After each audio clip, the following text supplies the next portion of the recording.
میں آج ڈنکے کی چوٹ کہہ رہا ہوں، آج سے نہیں 40 برس سے کہہ رہا ہوں کہ قادیانی، خواہ وہ قادیانی تھا یا ربوائی ہے یا لاہوری ہے، جو بھی کسی درجے میں، نبی تو دور کی بات ہے، مجدد دور کی بات ہے، مسیح موعود دور کی بات ہے، اگر اس غلام احمد قادیانی کو مسلمان بھی مانتا ہے تو وہ دائرہ اسلام سے خارج، اور یہ ہر نوع کا قادیانی جو ہے دائرہ اسلام سے خارج ہے، اس میں کسی شک و شبے کی گنجائش نہیں ہے۔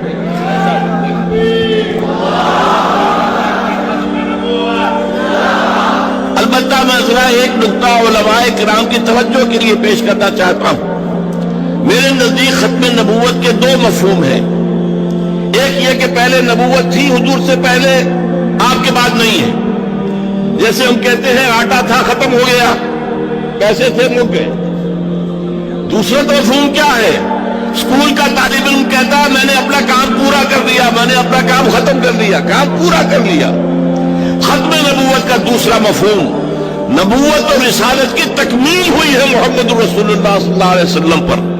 محض ختم نبوت میں فضیلت کا پہلو نہیں ہے، فضیلت کا پہلو ہے تکمیل نبوت، تکمیل رسالت۔ اس موضوع پر میری بعض قادیانی نوجوانوں سے گفتگو ہوئی، میں نے ان کے سامنے ایک دلیل رکھی، کیونکہ غلام احمد قادیانی نے جو گمراہی شروع کی تھی، پہلی بات اس نے یہ کہی تھی کہ وہی تو رحمت ہے، وہی بند کیسے ہو سکتی ہے، اور یہ کہ سلسلہ جاری ہے۔ اس سے آگے اس نے اپنے جو ہے دعوے شروع کیے۔ میں نے اس سے کہا دیکھو مجھے بتاؤ کیا قرآن میں ہدایت مکمل ہو گئی ہے یا نہیں؟ کہنے ہو گئی۔ میں نے کہا دوسرا سوال کیا قرآن محفوظ ہے یا نہیں؟ کیا محفوظ ہے۔ میں نے کہا پھر بتاؤ منطقی دلیل کیا ہے، پھر وہی کی ضرورت کیا ہے؟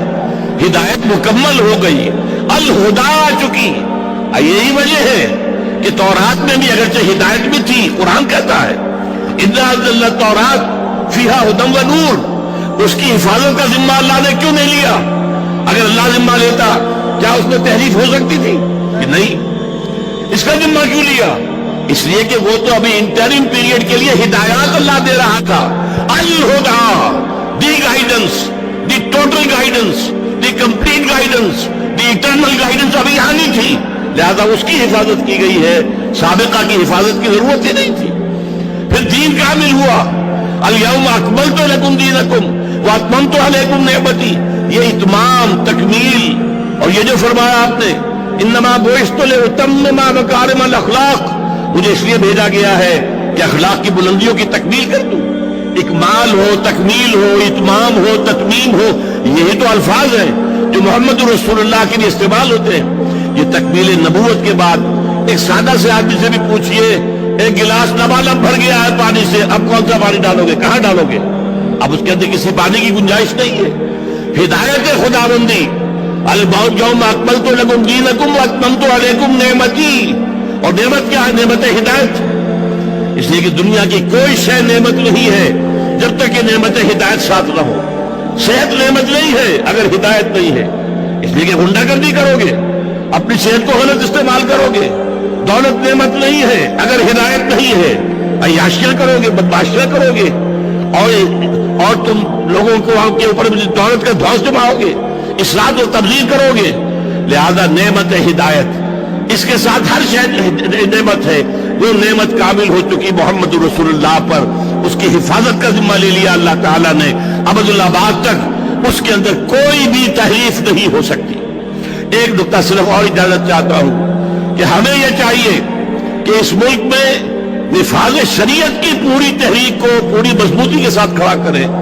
یہ قادیانی ناسور ختم نہیں ہوگا، پوری مغربی دنیا اس کی پشت پر ہے، یہودیت اس کی پشت پر ہے، چاہے پروٹسٹنٹ عیسائی ہو وہ بھی پشت پر ہیں، چاہے کیتھولک عیسائی ہو وہ بھی پشت پر ہیں، چاہے ہندو ہو وہ بھی پشت پر ہیں۔ اس کا ناسور جو ہے ختم نہیں ہو سکتا جب تک کہ مرتد کی سزا نافذ نہ کی جائے، جب تک کہ مرتد کو قتل کرنے کی سزا نافذ نہیں کی جائے گی، یہ فتنہ پھیلتا جائے گا۔ آج بھی ہمارے ہاں پھیل رہا ہے، اندر ہی اندر دیمک کی طرح پھیل رہا ہے۔ لہذا ہمیں مطالبہ یہ کرنا چاہیے کہ شریعت کے مطابق جو مرتد کی سزا ہے وہ نافذ کی جائے، اسی سے در حقیقت سد باب ہو سکے گا، اسی سے یہ فتنہ ختم ہوگا، اسی سے سرکوبی ہوگی۔ آخر میں آپ سے صدا کرتا ہوں، میرے حق میں دعا کریں. اب بڑھاپا بھی ہے, معذوریاں بھی ہیں, میں کھڑے ہو کر بات نہیں کر پایا ہوں, تو میرے لیے یہ کہ خاتمہ بالخیر کی دعا کریں. اللہ تعالیٰ صحیح عقائد کے اوپر برقرار رکھتے ہوئے اپنے حضور میں حاضری لگوا دے. اللہ تعالیٰ سے میں دعا کرتا ہوں اپنے لیے بھی اور آپ سب حضرات کے لیے بھی. اقول قولی ھذا واستغفر اللہ لی ولکم ولسائر المسلمین والمسلمات. جزاکم اللہ خیرا.